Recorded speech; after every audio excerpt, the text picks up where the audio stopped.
کله چې تاسو د عمرې ته لاړ شئ نو دغلته کې حجر اسود یو کاڼی دی په بیت الله شریف کې هغې ته استلام کوي خلک ښکلوي. اوس مونږ او تاسو خو دا وایو چې نیک کار کوو. صرف دې دپاره دا واقع درته د حضرت عمر بیانومه چې د پیغمبر تابعداري څومره ضروري شی دی. مونږ او تاسو که په دین کې یو نیک کار راوباسو د ځان نه بدعت راوباسو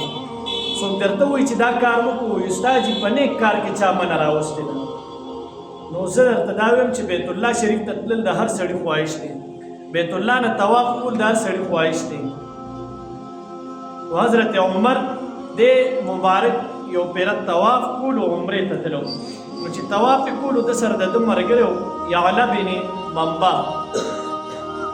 دی دواړو یو ځای طواف کولو نو د حجر اسود سره خواته یو دروازه ده. دا یعلا بن منبع ولګېدو حجر اسود ته دروازې داسې لاس ولګولو ښکلې کړم یو د حجر اسود استلام دی ځان له دی ته ورسره دا خواته دروازه هم ښکل کړه